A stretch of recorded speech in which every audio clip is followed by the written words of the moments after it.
جو قرآن کا ماہر ہے، یعنی اچھی تجوید میں تلاوت کرتا ہے اور اس کے معنی بھی سمجھتا ہے، سب سمجھتا ہے، حضور اکرم صلی اللہ علیہ وسلم نے فرمایا قیامت کے دن وہ معزز محترم فرشتوں اور انبیاء کے ساتھ ہوگا۔ جو ماہر ہے قرآن میں، جو قرآن اچھے سے تلاوت کرتا ہے، یہاں تک تو بات ٹھیک ہے۔ آگے میرے آقا صلی اللہ علیہ وسلم فرماتے ہیں والذی یقرأ القرآن یتتعتع فیہ وعلیہ شاق فلہ اجران او کما قال رسول اللہ صلی اللہ علیہ وسلم۔ میرے آقا فرماتے ہیں اور وہ بندہ جو اٹک اٹک کے پڑھتا ہے، اس کے لیے زبان پھسل جاتی ہے، یہ صاف ہے الفاظ حدیث میں، جو اٹک اٹک کے پڑھتا ہے زبان پھسل جاتی ہے، یا ذہن موٹا ہے زبان موٹی ہے جلدی سمجھ میں نہیں آتا ادھر ادھر ہجے کر کے پڑھتا ہے، میرے آقا صلی اللہ علیہ وسلم نے فرمایا اس کو ڈبل اجر ہے، فَلَهُ أَجْرَانِ، اس کو دگنا اجر ہے۔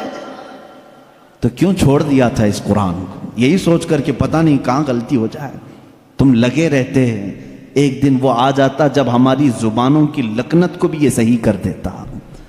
قرآن پاک علاج بھی ہے، شفا بھی ہے، دوا بھی ہے، رزق بھی ہے، رحمت بھی ہے۔ کہ قرآن سے آج خود ہماری امت بہت پیچھے جا رہی ہے۔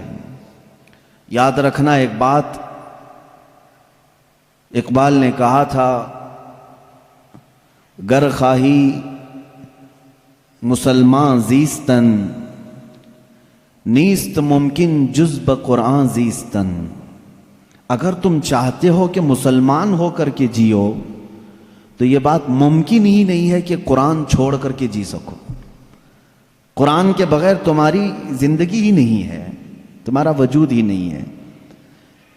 یوں سمجھ لیں کہ جتنا زندہ رہنے کے لیے ہوا پانی کھانے کی ضرورت ہے، اسی طرح تمہارے ایمان اور اسلام کے زندہ رہنے کے لیے قرآن اتنا ہی ضروری ہے۔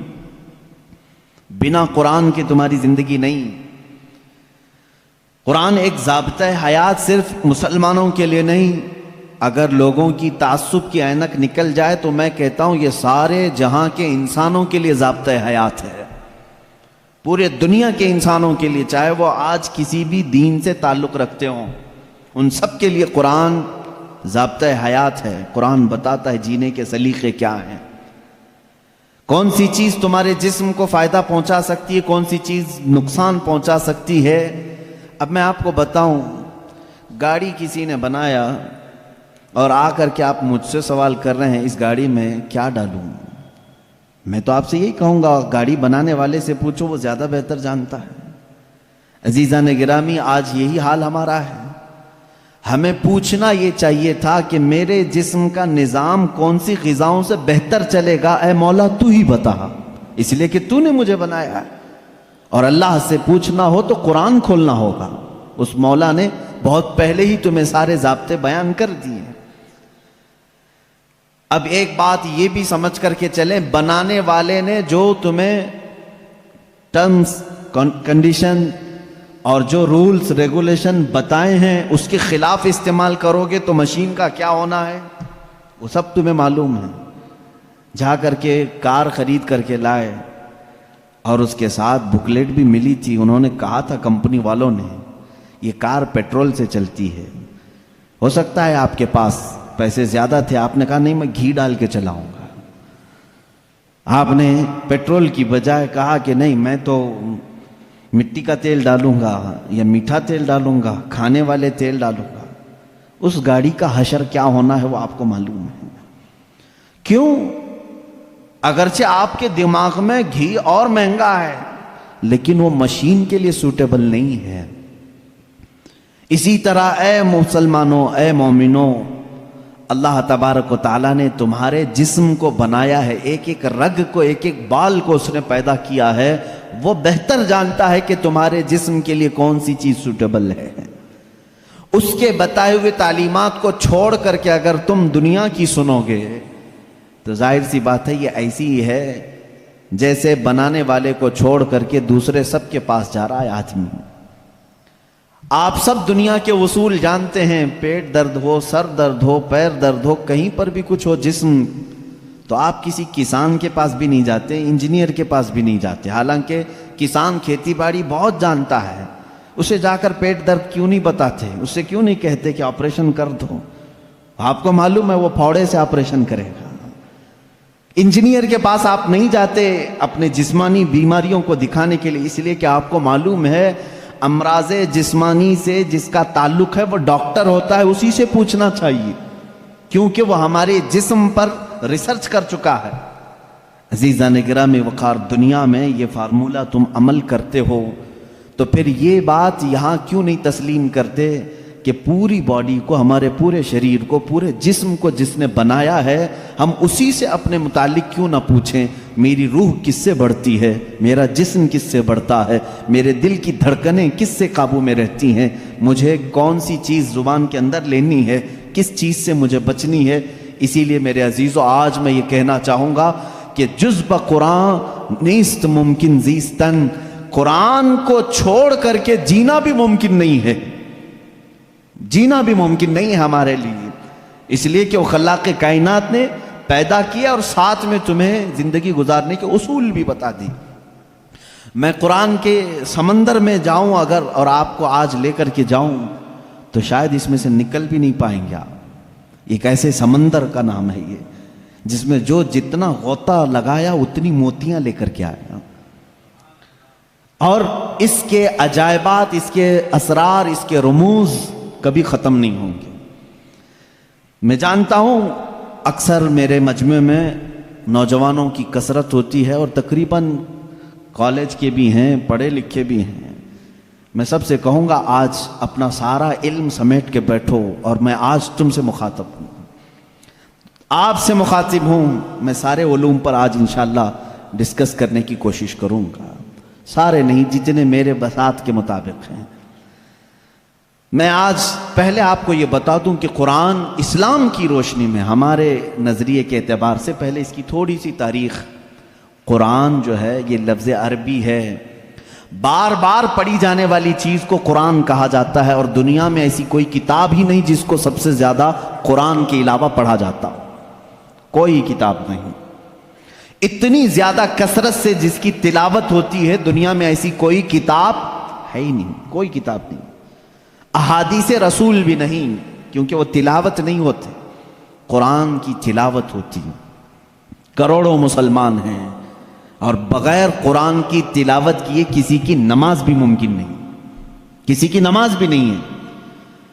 آپ کی نماز قرآن کے بغیر ہوتی ہے؟ نہیں ہوتی۔ تو کثرت سے تلاوت کرنے والی چیز کو قرآن کہا جاتا ہے، اسی لیے اس مصحف کو، یعنی اس کتاب کا نام قرآن رکھا گیا۔ حالانکہ قرآن پاک ہماری زبانوں میں مشہور ہے، اس کا ایک ہی نام نہیں ہے، اور 27 نام الگ ہیں۔ قرآن پاک کو عربی میں الگ الگ ناموں سے ذکر کیا گیا ہے، بلکہ خود قرآن میں ہی اس کے کئی نام آئے ہیں۔ قرآن میں اللہ تعالیٰ نے اس کو فرقان بھی فرمایا، اسی کو تنزیل بھی فرمایا، اسی کو کتاب بھی فرمایا، اسی کو نور بھی فرمایا، اسی کا ایک نام شفا بھی ہے، اسی کا ایک نام رحمت بھی ہے، اسی کا ایک نام البیان بھی ہے، اسی کا ایک نام احسن الحدیث ہے، اسی کا ایک نام البرہان ہے، اسی کا ایک نام المیزان ہے، اسی کا ایک نام الامانہ ہے، اور اسی کا نام قرآن پاک بھی ہے۔ یہ تمام نام قرآن پاک کے خود قرآن میں استعمال ہوئے ہیں، اللہ نے خود قرآن پاک میں فرمایا ہے۔ کثیر نام ہے، اور ہر نام کی ایک الگ الگ وجہ ہے کہ کیوں اس کا نام یہ رکھا گیا۔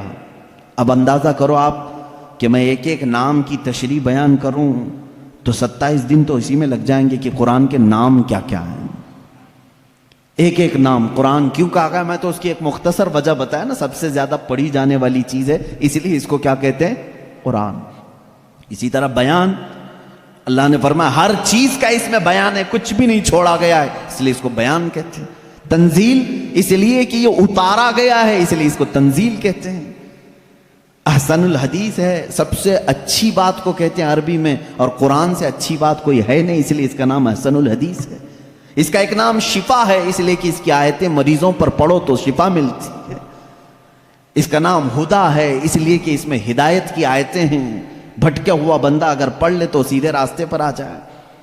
اس کا نام رحمت ہے، اس لیے کہ غم میں اگر کبھی بندہ اس کو پڑھ لے بلکہ حضور اکرم صلی اللہ علیہ وسلم نے فرمایا اپنی میتوں پر سورہ یاسین پڑھو، ان پر رحمت ہوتی ہے۔ تو قرآن کا نام رحمت بھی ہے، اسی لیے قرآن کے اسماء اور قرآن کے ناموں کی تفصیل اپنا ایک الگ ٹاپک ہے، لیکن میں آپ کو بتاؤں جس قرآن کو ہم نے ترک کیا ہوا ہے آج، اے میرے عزیز بچوں، آج کی محفل کے بعد میں سب سے یہ کہوں گا، عہد کر کے اٹھنا کہ اے اللہ مجھے اس وقت تک موت نہ دے جب تک میرے سینے میں قرآن کا کوئی حصہ نہ آ جائے۔ اس لیے کہ رسول کریم صلی اللہ علیہ وسلم نے فرمایا جس مسلمان کے سینے میں قرآن کا کوئی حصہ نہیں، حضور پاک صلی اللہ تعالیٰ علیہ وسلم نے فرمایا وہ قبرستان کی طرح ویران ہے۔ جس گھر میں قرآن کی تلاوت نہیں ہوتی وہ گھر ویران ہے، خراب۔ حضور اکرم صلی اللہ علیہ وسلم نے فرمایا وہاں سے فرشتوں کی دوری ہوتی ہے اور شیاطین اور سرکش جنات ان کے گھروں میں بسیرا کرنے لگتے ہیں جن گھروں میں قرآن کی تلاوت نہیں ہوتی۔ قرآن کا ایک حصے سے مراد چند آیتیں، چند سورتیں بھی اگر تمہیں یاد ہیں، انشاءاللہ العزیز آپ اس کی فضیلت کے ساتھ قیامت کے دن شفاعت کے مستحق بھی ہوں گے۔ قرآن کا تھوڑا حصہ بھی اگر تمہارے سینے میں موجود ہے، اس لیے کہ اللہ کے حبیب صلی اللہ تعالیٰ علیہ وسلم سے صحابہ اکرام نے فرمایا، عرض کیا آقا دنیا سے جانے کے وقت سب سے اچھی چیز کیا لے کر کے جائیں اس دنیا میں؟ حضور پاک صلی اللہ علیہ وسلم نے فرمایا رب تعالیٰ کے نزدیک وہ بندہ دنیا میں لانے والی چیزوں میں سب سے بہتر ہے جو قرآن اپنے ساتھ لایا ہو۔ قرآن اپنے ساتھ لایا ہو مطلب کیا ہے؟ قبر میں یہ لکھا ہوا قرآن رکھ دیا آپ نے اور یہ سوچا کہ ہماری میت قرآن لے کر جا رہی ہے۔ میاں قرآن یہ ورقی قرآن نہیں کہہ رہا ہوں میں، قرآن وہ نفس قرآن جو لوح محفوظ میں ہے اور تمہارے دلوں میں اترا ہوا ہے، اس قرآن کی بات کر رہا ہوں۔ وہ قرآن جس نے بھی اپنے سینے میں رکھا اور اللہ کی بارگاہ میں گیا، اس کی سفارش قرآن کی مردود نہیں ہوتی۔ رسول کریم صلی اللہ تعالیٰ علیہ وسلم فرماتے ہیں دو چیزیں تمہارے عمل میں سے، تمہارے عمل جتنے بھی ہیں دنیا میں، جیسے نماز، روزہ، حج، زکوٰۃ، خیرات، صدقات، یہ سب جو اعمال ہیں، ان سارے اعمال میں سے دو عمل ایسے ہیں، حضور پاک صلی اللہ علیہ وسلم فرماتے ہیں وہ قیامت کے دن ان کو اللہ تعالیٰ شکل دے گا، انسانوں جیسی ایک شکل، اور وہ اپنے ساتھی کی سفارش کرنے کے لیے جھگڑا کریں گے۔ وہ آئیں گے سفارش کے لیے، پوچھا گیا وہ کون سی ہیں؟ کہا ایک روزہ رمضان، اللہ تعالیٰ اس کو شکل دے گا، اور دوسرا قرآن، اس کو بھی شکل دی جائے گی۔ حضور اکرم صلی اللہ تعالیٰ علیہ وسلم نے فرمایا جس کے حق میں یہ دونوں نے سفارش کر دی اس پر جنت واجب ہو گئی، اور جس کے خلاف آ کر کے یہ دونوں کھڑے ہو گئے، میرے آقا صلی اللہ علیہ وسلم فرماتے ہیں پھر اس پر دوزخ میں جانا لازم ہو جائے گا۔ اگر یہ دونوں آ کر کھڑے ہو گئے کسی کے خلاف، قرآن اور رمضان، رمضان کہے گا کہ مولا میں اس کے گھر جاتا تھا، اس نے بے حرمتی کی ہے، میری بے عزتی کی ہے، میں جب جاتا تھا تو یہ بے حیائیاں ویسے ہی کرتا تھا، میرا ادب و احترام کبھی نہیں کیا اس نے۔ اگر رمضان ہمارے خلاف کھڑا ہو گیا اور قرآن اگر یہ کہہ دیا کہ مولا کبھی اس نے مجھے اپنے سینے سے نہیں لگایا، کبھی میری آیتیں تلاوت نہیں کیا، اس کو آج معاف نہ کیا جائے، رب تعالیٰ ان دونوں کی سفارش اس حق میں بھی قبول کرے گا اور دوزخ میں بھیجے گا۔ اللہ کے رسول صلی اللہ تعالیٰ علیہ وسلم جو سید المعصومین ہیں، بخشے ہوئے ہیں، وہ دعا یہ کرتے تھے اللہم اجعل القرآن حجتا لنا لا حجتا علینا، اے اللہ قرآن کو قیامت کے دن ہمارا سفارشی بنا، ہمارے خلاف مقدمہ کرنے والا نہ بنا۔ اندازہ کرو رسول کریم صلی اللہ تعالیٰ علیہ وسلم جب یہ دعا فرماتے تھے، اس قرآن کو تم ہلکا نہ سمجھو۔ اے مسلمانوں سوچنے کی بات ہے، تمہارے پاس 1000 کتابیں نہیں ہیں، ایک ہی قرآن ہے جس سے ساری امت کو جوڑا گیا ہے۔ اور حد تو یہ بھی ہے اسلام میں، اسلام کے نام پر 70 سے زیادہ فرقے بنے، بہت فرقے بنے، ہر صدی میں کچھ نہ کچھ فرقے جنم لیتے رہے اور مرتے بھی رہے، آج بھی ہیں 70 سے زیادہ فرقے پائے جاتے ہیں، بلکہ خود شیعوں میں 70 فرقے ہیں، خوارج میں الگ فرقے ہیں، ان کے علاوہ اور دوسرے فرقے جیسے قادیانی ہیں، بدعقیدہ ہیں، جو اسلام کی کچھ نہ کچھ بنیادی چیزوں سے انحراف کرتے ہیں. لیکن میں آپ کو بتاؤں، تقریباً جتنے اسلامی فرقے ہیں سب کا اتفاق ہے کہ قرآن یہی ہے، کوئی اور نہیں. یہ 30 پارے جو قرآن کے ہیں اس پر سب کا اتفاق ہے. یہ بھی قرآن کا ایک معجزہ ہے. دوسرے سارے مسئلوں میں اختلاف چل رہا ہے، لیکن قرآن کا الف لام میم سورہ فاتحہ سے شروع ہو کر والناس پہ ختم ہونے میں تقریباً سارے فرقے اس کو تسلیم کرتے ہیں. شیعوں کا ہمارا اختلاف ہے، اہل حدیث سے اختلاف ہے، دیوبندیوں سے اختلاف ہے، رافضیوں سے اختلاف ہے، قادیانیوں سے اختلاف ہے، لیکن جا کر کے سارے مکاتب فکر میں آپ دیکھیں سب کے ہاں یہی قرآن پڑھا جاتا ہے، یہی قرآن ہے. اسی لیے میں کہتا ہوں ایک قرآن ہے، لیکن اس امت نے اس کو اتنا بوجھل کیوں سمجھا ہے، اس کو اتنا بھاری کیوں سمجھا ہے، جبکہ وہ مولا اسی قرآن میں یوں فرماتا ہے، ایک بار نہیں 4 بار فرما رہا ہے، وَلَقَدْ يَسَّرْنَا الْقُرْآنَ لِلذِّكْرِ فَهَلْ مِن مُدَّكِرٍ. ہم نے قرآن کو یاد کرنے کے لیے آسان بنایا ہے، ہر کوئی یاد کرنے والا، اور وہ اتنا آسان ہے، اتنا آسان ہے. میں نے خود دیکھا ہے کہ وہ بچے جن کو ابھی سوجھ بوجھ بھی نہیں آتی، سمجھ بوجھ بھی نہیں آتی، وہ بھی جب قرآن یاد کرنے لگ جاتے ہیں تو ان کے سینوں میں قرآن اتر جاتا ہے. جب میں خود قرآن حفظ کرنے کے لیے نکلا تھا، ہماری عمر 11 سال کی تھی، بہت سارے معاملات سمجھ میں نہیں آتے تھے، لیکن ہم نے تیزی سے یاد کیا. اللہ کا فضل تھا، ہمارے ساتھ کچھ ایسے بھی تھے جن کو 2+2 کیا ہوتا ہے یہ بھی نہیں معلوم تھا، لیکن وہ 30 پارے کے حافظ تھے. دوسری چیزوں میں اگرچہ ذہن کند ہو، لیکن قرآن ایک معجزہ ہے جو یاد کرنے والے کے سینے میں اتر جاتا ہے. ہاں یہ اس کے ساتھ نہیں جاتا جو اس کو بھاری سمجھتا ہے، جو اس کو بوجھل سمجھ کر کے چھوڑا اس کے ساتھ نہیں جاتا، اور جو اس سے محبت کیا اس کے سینے میں بہت آسانی سے اترتا ہے. میں نے تو محسوس کیا ہے، ہمارے ساتھ ایسا بھی ہوتا رہا ہے، استاد بیٹھے ہوئے ہیں سنتے رہتے تھے.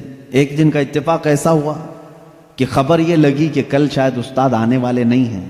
موج مستی کرتے ہیں سارے، کل کا تو سبق چھٹی ہے، کچھ یاد نہیں، کیونکہ پہلے ہی معلوم ہو گیا استاد نہیں آنے والے ہیں. اور صبح 8 بجے سے کلاس چلتی تھی، 9 بجے تک نہیں آئے تو پکا ہو گیا کہ آئیں گی. کلاس بند کر کے نکلنے ہی والے تھے کہ استاد سامنے نظر آ گئے. سب کو کہا بیٹھو، میری کوئی چھٹی نہیں ہے، میں تاخیر ہو گیا تھا، بس مؤخر ہو گیا تھا. اب سبق سنانے کے لیے جس کو بھی بلایا جائے، ظاہر سی بات ہے جو سختیاں ہوتی تھیں کہاں سے، رات کو یاد نہیں کیے، صبح یاد نہیں کیے، سامنے اچانک سننے کے لیے. ایسے عالم میں میرا خود کا تجربہ بھی ہے، کئی ہمارے ساتھیوں کا بھی تجربہ ہے. قرآن پر ہاتھ رکھا، دل سے کہا اللہ کا کلام ہے، اتر جا جلدی سے، بس اور کچھ نہیں. شاید 10 منٹ لگے ہوں، 15 منٹ لگے ہوں، قرآن کے 2 صفحے یاد ہو جاتے تھے. جتنی جلدی پانی ہضم نہیں ہوتا اس سے جلدی قرآن یاد ہوتا تھا. کر کے تو دیکھا ہوتا آپ نے، کر کے تو دیکھا ہوتا. شروع میں شیطان بہت ورغلاتا ہے، بہت بہکاتا ہے، یاد کرنے نہیں دیتا اور بھگاتا ہے، لیکن جو جم گیا تو پھر قرآن ہی اس کا مددگار بھی ہوتا ہے، قرآن اس کا مددگار ہوتا ہے. اب میں چند حدیثیں آپ کو بتاؤں کہ قرآن کہاں تک تمہاری دوستی نبھاتا ہے. پہلی بات، کچھ لوگ ڈر کر کے چھوڑے ہوئے، ہم تو پڑھ ہی نہیں پاتے تھے. اس پر بھی میں آج ایک حدیث پڑھا، حضرت عائشہ صدیقہ رضی اللہ تعالی عنہا سے مروی ہے. فرماتی ہیں رسول کریم صلی اللہ تعالی علیہ وسلم نے فرمایا الماہر فی القرآن، جو قرآن کا ماہر ہے یعنی اچھی تجوید میں تلاوت کرتا ہے اور اس کے معنی بھی سمجھتا ہے، سب سمجھتا ہے. حضور اکرم صلی اللہ علیہ وسلم نے فرمایا قیامت کے دن وہ معزز محترم فرشتوں اور انبیاء کے ساتھ ہوگا. جو ماہر ہے قرآن میں، جو قرآن اچھے سے تلاوت کرتا ہے. یہاں تک تو بات ٹھیک ہے. آگے میرے آقا صلی اللہ علیہ وسلم فرماتے ہیں والذی یقرأ القرآن یتتعتع فیہ وعلیہ شاق فلہ اجران او کما قال رسول اللہ صلی اللہ علیہ وسلم. میرے آقا فرماتے ہیں اور وہ بندہ جو اٹک اٹک کے پڑھتا ہے، اس کے لیے زبان پھسل جاتی ہے، یہ صاف ہے الفاظ حدیث میں، جو اٹک اٹک کے پڑھتا ہے، زبان پھسل جاتی ہے، یا ذہن موٹا ہے، زبان موٹی ہے، جلدی سمجھ میں نہیں آتا، ادھر ادھر ہجے کر کے پڑھتا ہے، میرے آقا صلی اللہ علیہ وسلم نے فرمایا اس کو ڈبل اجر ہے، فَلَهُ أَجْرَانِ، اس کو دگنا اجر ہے۔ تو کیوں چھوڑ دیا تھا اس قرآن کو؟ یہی سوچ کر کہ پتہ نہیں کہاں غلطی ہو جائے۔ تم لگے رہتے ہیں، ایک دن وہ آ جاتا جب ہماری زبانوں کی لکنت کو بھی یہ صحیح کر دیتا۔ قرآن پاک علاج بھی ہے، شفا بھی ہے، دوا بھی ہے، رزق بھی ہے، رحمت بھی ہے۔ عزیزان گرامی، میرے آقا صلی اللہ تعالیٰ علیہ وسلم نے فرمایا، احادیث کے چند جملے میں آپ کے سامنے رکھ دوں۔ رسول پاک صلی اللہ تعالیٰ علیہ وسلم فرماتے ہیں کہ جو قرآن گھر میں تلاوت کرتا ہے اس کے لیے ایک فرشتہ ہے جس کا نام سکینہ ہے۔ حضرت اسید بن حضیر رضی اللہ تعالیٰ عنہ ایک صحابی ہیں، وہ رات میں تلاوت کر رہے تھے، اچانک بادل کا ایک ٹکڑا نیچے آ گیا۔ بادل کا ٹکڑا کبھی نیچے آپ نے دیکھا نہیں ہوگا، اس میں کیا ہوتا ہے معلوم ہے؟ جیسے فریج کھولنے کے بعد بہت تیز شبنم جیسی ٹھنڈک رہتی ہے، اس طرح بادلوں کو کچھ جمی ہوئے پانی اور برف جیسی چیزیں گھیری ہوئی رہتی، ایک ٹکڑا ان کے اوپر آ گیا۔ حضرت اسید ڈر گئے، ان کا گھوڑا ہنانے لگا، تیزی سے اچھل کود کرنے لگا، اور وہ قرآن پڑھ رہے تھے اس وقت، اور انہوں نے قرآن چھوڑ دیا، اور صبح حضور اکرم صلی اللہ علیہ وسلم کے دربار میں آئے، کہا یا رسول اللہ صلی اللہ علیہ وسلم مجھے ڈر لگ رہا ہے، رات کو میں چھت پر بیٹھ کر قرآن پڑھ رہا تھا، صرف میری بیوی ہے اور میرے گھر میں ایک گھوڑا ہے، مجھے ڈر یہ لگا کہ آسمان سے کچھ برس جائے گا اور میں ہلاک ہو جاؤں گا۔ بادل کا ٹکڑا یہاں تک آ گیا تھا، سر تک آ گیا تھا، اور میرا گھوڑا بھی دیکھ کر کے ہنانے لگا، اچھل کود کرنے لگا، یہ کیا معاملہ ہے؟ اللہ کے حبیب صلی اللہ تعالیٰ علیہ وسلم نے فرمایا، مسکرایا، کہا اسید تلاوت چھوڑ کیوں دیا؟ اور پڑھتے رہتے ہیں، اس لیے کہ وہ فرشتہ ہے جسے قرآن سننے کا بہت شوق ہے۔ جب بھی کوئی قرآن تلاوت کرتا ہے تو آسمانوں سے اتر آتا ہے، یہاں تک کہ میرے آقا صلی اللہ علیہ وسلم نے فرمایا فجر کی نماز میں آؤ، اپنے منہ صاف کر کے آؤ، اپنے منہ کی بدبو نکال کر کے آؤ۔ پوچھا کیوں؟ فرماتے ہیں میرے آقا صلی اللہ علیہ وسلم جب تم نمازوں میں قرآن کی تلاوت کرتے ہو کچھ ایسے فرشتے ہیں وہ اپنا منہ تمہارے منہ سے لگا دیتے ہیں، تو منہ کی بدبو نہ ہو، فرشتوں کو تکلیف نہ ہو، اس لیے کہ وہ قرآن سننے کے شوقین ہیں۔ جب تم تلاوت کرتے ہو تو وہ اتر جاتے ہیں اور تمہارے منہ سے اپنا منہ لگا لیتے ہیں۔ قرآن کی یہ برکت ہے میرے عزیزوں، دوسری کتابوں کے لیے کہیں ایسی فضیلت نہیں ملتی۔ یہ تو میں دائرہ اسلام میں موجود میرے آقا صلی اللہ تعالیٰ علیہ وسلم کی بتائی ہوئی حدیثیں آپ کو پہلے بتا رہا ہوں، میں پھر دنیاوی معاملات میں بھی آؤں گا کہ قرآن کہاں کہاں ہماری رہنمائی کرتا ہے۔ پہلے تو ہم اپنے دائرے میں دیکھیں، ہم چھوڑے ہوئے ہیں نا اس کو۔ اقبال نے کہا تھا وہ زمانے میں معزز تھے مسلمان ہو کر، آج تم خار ہوئے ہو تاریک قرآن ہو کر، آج تم خار ہوئے ہو تاریک قرآن ہو کر، قرآن چھوڑ کر کے ہی ذلیل ہوئے ہیں، باقی اور کوئی وجہ نہیں ہے۔ اللہ تبارک و تعالیٰ نے جو مقدس چیز تمہارے لیے اتاری پچھلی امتوں کو کبھی یہ چیز نہیں ملی، قرآن جیسی برکت کسی امت کو نہیں ملی جو امت مصطفیٰ صلی اللہ علیہ وسلم کو ملی۔ تورات آئی ہے، انجیل آئی ہے، زبور آئی ہے، سب کو معلوم ہے نا، آسمانی کتابیں آئی۔ جاؤ اے مسلمانوں ڈھونڈ کر کے لاؤ تورات کا ایک نسخہ جو موسیٰ علیہ السلام پر اترا تھا، ڈھونڈ کر کے لے آؤ انجیل کا ایک نسخہ کہ جو عیسیٰ علیہ السلام پر اترا تھا، زبور کا ایک نسخہ لے کر کے آؤ۔ آج وہ کتابیں ناپید ہیں، اور اگر ہیں تو اس میں اختلاف، خود عیسائیوں کے ہاں 4 قسم کی انجیلیں پائی جاتی ہیں، یہودیوں کے ہاں تورات اولڈ ٹیسٹمنٹ میں یونان والوں کا الگ، فلاں جگہ کے الگ، جرمنی کے الگ، UK کے الگ، امریکہ کے الگ، جا کر کے دیکھو گے تو ان کے نسخوں میں الگ الگ تبدیلیاں ہیں۔ زبور نام کی جو کتاب تھی داؤد علیہ السلام پر، وہ کہاں ہے؟ اس کی کتنی آیتیں غائب، کسی کو نہیں پتا۔ لیکن دنیا میں اگر خالد ہمیشہ رہنے والی کوئی کتاب ہے تو قرآن مقدس ہے۔ تم جاؤ امریکہ میں بھی تمہیں یہی قرآن ملے گا جو سورہ فاتحہ سے شروع ہو رہا ہے، عرب میں جاؤ یہی قرآن ملے گا جو والناس پہ ختم ہو رہا ہو، ہندوستان میں آؤ یہی قرآن ملے گا جس کے درمیان میں سورہ کہف ہے، کہیں پر بھی جاؤ قرآن اسی طرح سے آج موجود ہے۔ تمہیں ڈرنے کی ضرورت ہے، اے مسلمانوں، قرآن کہیں ضائع نہیں ہوگا، کہیں ضائع نہیں ہوگا۔ آج کچھ لوگ یہ سوچتے ہیں کہ قرآن کو ہم مٹا دیں گے، خاک مٹا دیں گے، خاک مٹا دیں گے۔ تم جیسے بہت آئے، تمہارے سے بڑے بڑے بلکہ سڑے سڑے بھی آئے، قرآن کا کچھ نہیں کر سکے، اس لیے کہ اس کے حفاظت کی ذمہ داری خود اللہ نے لی ہے۔ قرآن میں خود فرماتا ہے اِنَّا نَحْنُ نَزَّلْنَا الذِّكْرَ وَإِنَّا لَهُ لَحَافِظُونَ، ہم نے ہی قرآن کو اتارا ہے اور ہم ہی اس کی حفاظت کرنے والے ہیں۔ اب اللہ کے ذمے میں ہے، اسی لیے قرآن کی حفاظت کا ذمہ امت کو نہیں دیا گیا، ورنہ یہی حال ہوتا جیسے پہلے کی امتوں نے کیا۔ عیسائی علماء کیا کرتے تھے؟ امیروں کے لیے الگ آیتیں بتاتے تھے، غریبوں کو الگ آیتیں بتاتے تھے، پیسہ لیتے تھے، آیتیں بدل دیتے تھے۔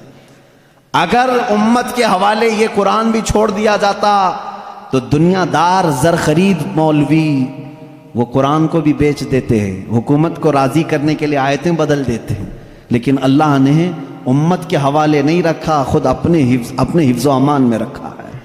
قرآن کو کوئی بدل نہیں سکتا، لا تبدیل لکلمات اللہ، رب تعالیٰ خود فرما رہا ہے اللہ کے ایک کلمے میں بھی تبدیلی نہیں۔ خوف کس بات کا تمہیں؟ اس کی قرآن کی اتنی حفاظت کی گئی ہے کہ اس کے سارے الفاظ گن کے رکھ لیے گئے ہیں، ایک لفظ بھی اگر کم ہو گیا تو پتہ چل جائے گا یہ قرآن نہیں ہے۔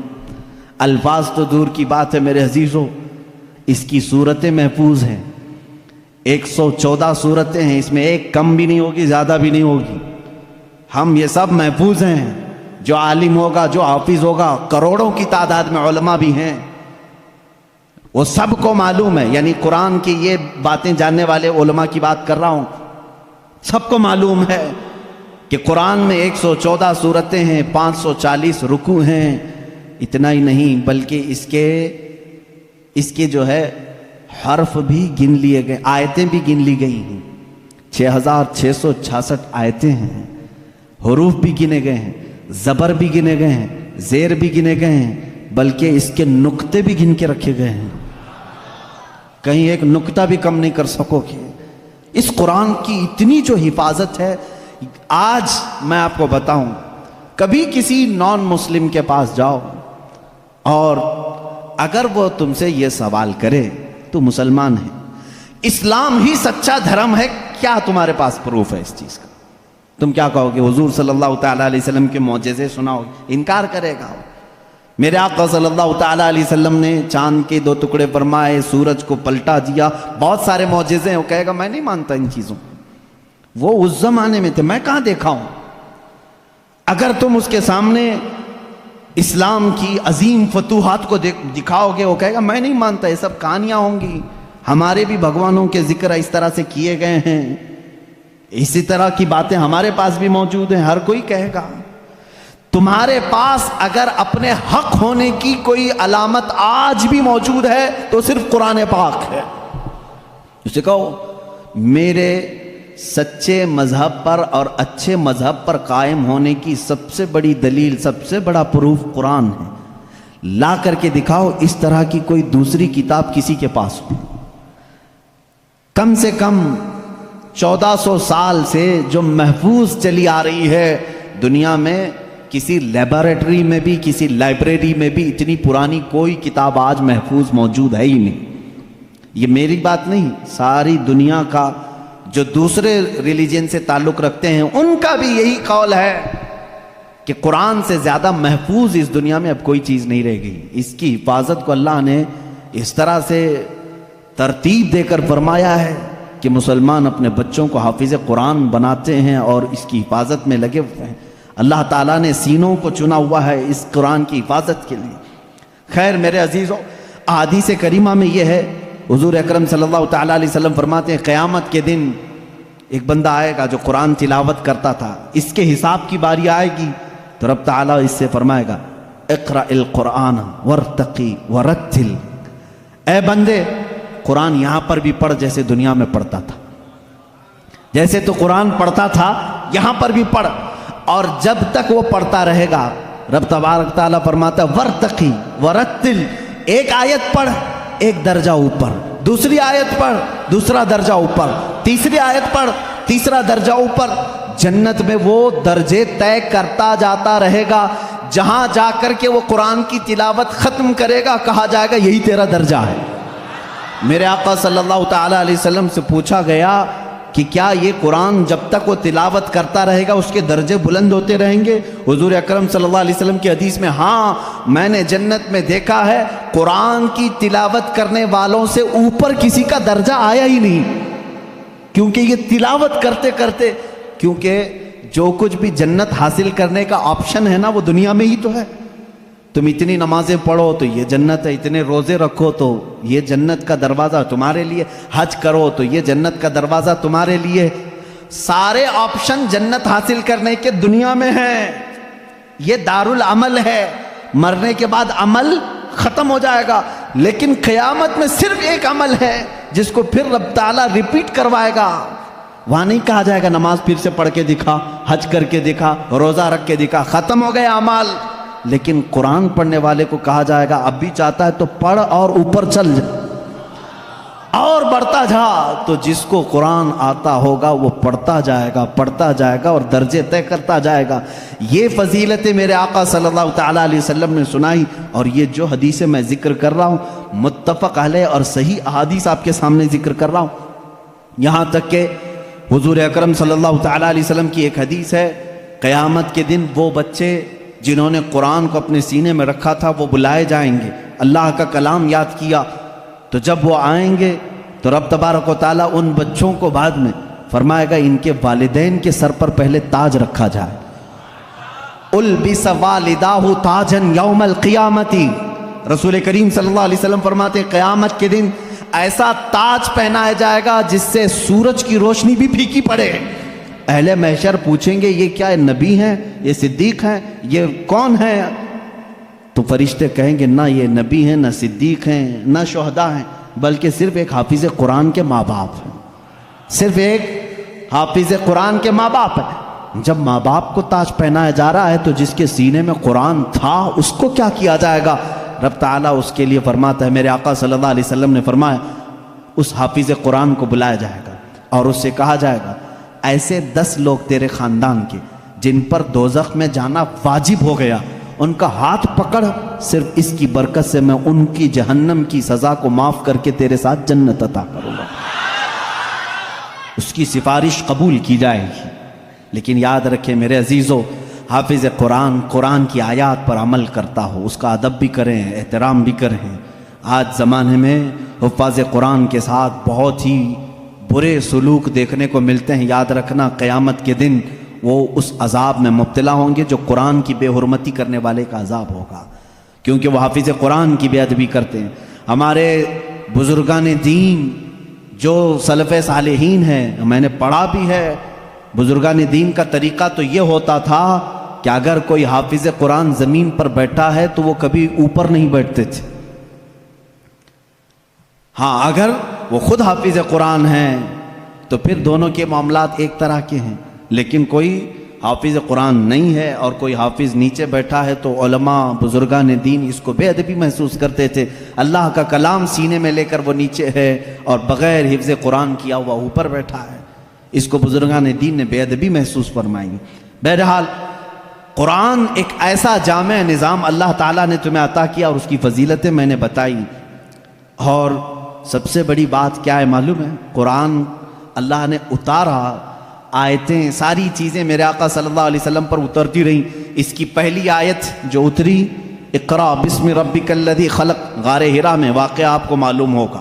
میرے آقا صلی اللہ تعالیٰ علیہ وسلم پہاڑ پر ایک غار ہے، آج بھی مکہ کے کنارے، غار ہرا اس کو کہتے ہیں، جبل نور، وہاں پر عبادت کے لیے جایا کرتے تھے۔ جبرائیل امین ایک رات آئے اور روایات یہ بتاتی ہیں کہ وہ 17 رمضان المبارک کی رات تھی۔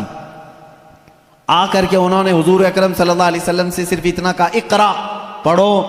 آپ صلی اللہ علیہ وسلم نے فرمایا ما انا بقاری، میں نہیں پڑھنے والا۔ بعض بے وقوف اس کا ترجمہ یوں کرتے ہیں مجھے پڑھنا نہیں آتا۔ حضور اکرم صلی اللہ تعالیٰ علیہ وسلم کو پڑھنا نہیں آتا۔ آپ نے جبرائیل امین نے سینے سے سینہ لگایا اور پھر کہا اقرا، کہا پڑھو۔ میرے آقا صلی اللہ علیہ وسلم نے وہی جواب دیا۔ 4 بار اس طرح سے ہوا، چوتھی مرتبہ جو ہے جبرائیل امین نے صرف اقرا نہیں کہا۔ اقرا کا مطلب کیا ہوتا ہے؟ پڑھ، یا آرڈر ہے، آرڈر پڑھ. لیکن جبرائیل امین نے جب یہ کہا اقرا بسم ربک الذی خلق، پڑھ اس رب کے نام سے جس نے پیدا کیا، میرے آقا صلی اللہ علیہ وسلم نے پڑھنا شروع کیا.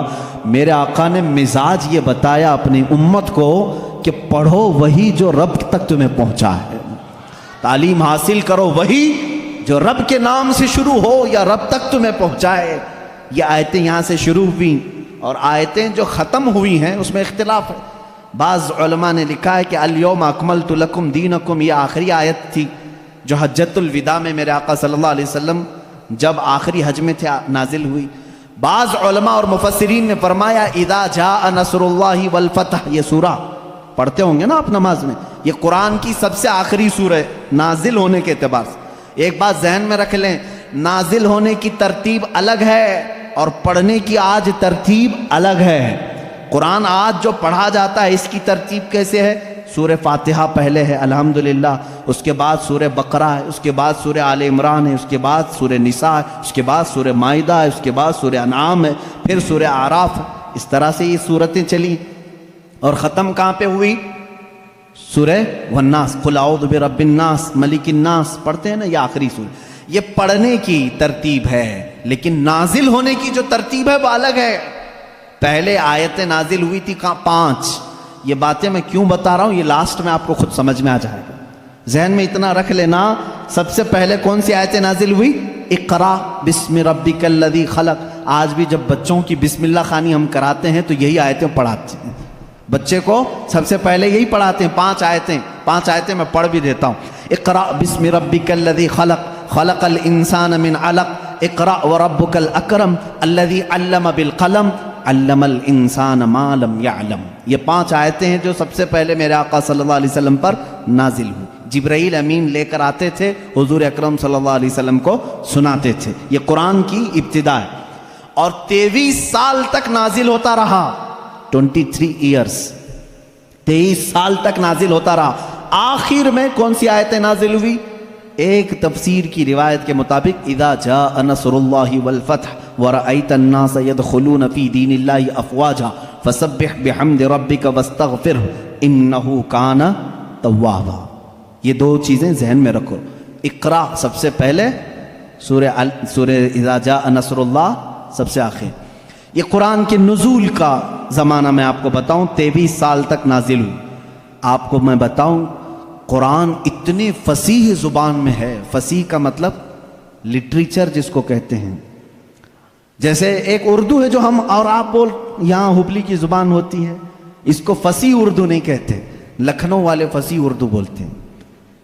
آپ کیسے؟ اب ہم ظاہر سی بات ہے، میں تقریر جو کر رہا ہوں ہو سکتا ہے یہ اردو الگ ہے، ہبلی والی اردو الگ ہے. اردو اگر میں وہ بولوں تو پھر یہاں بھونڈا لگے گا. آبے جابے تبے، یہ اگر جو عام طور پر استعمال کرتے ہیں یہ بھونڈا لگتا ہے، کیونکہ فصیح زبان میں جب کوئی بیان کرے تو وہ دل میں اترتی بھی ہے بات. زبان کی مٹھاس اس کی فصاحت میں ہے.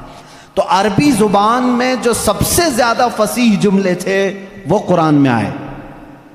ایک بھی ہلکا جملہ نہیں آیا، ایک بھی کمتر جملہ نہیں آیا. اب جیسے ایک مثال میں آپ کو بتا دوں، گھٹنا لفظ ہے نا، گھٹنا، گھٹنے ٹیک دینا، لیکن آپ گڑگے بولتے ہیں، ہے کہ نہیں؟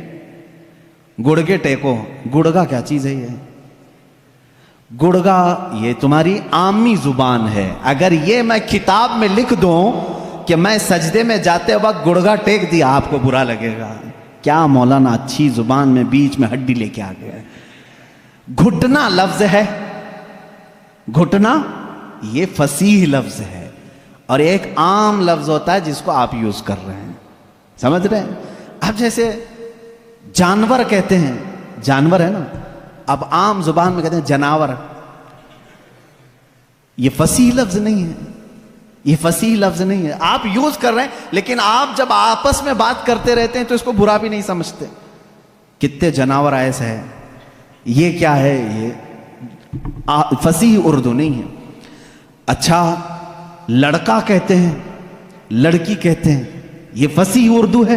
لڑکا آیا، لڑکی آئی، لیکن آپ کہیں چھورا آیا، چھوری آئی، یہ کیا ہے، چھوکرا آیا چھوکری آئی، اس طرح کے یہ فصاحت میں استعمال نہیں، فصاحت میں استعمال نہیں۔ تو ایسی بہت ساری چیزیں ہیں اردو میں آپ کو سمجھا رہا ہوں۔ جو فصیح ہوتا ہے وہ لٹریچر ہے، اچھی زبان، اور قرآن پورا کا پورا فصیح عربی میں نازل ہوا ہے۔ ایک حرف بھی ایسا نہیں ہے جو عام لوگ یوز کرتے ہوں، ایک حرف بھی ایسا نہیں۔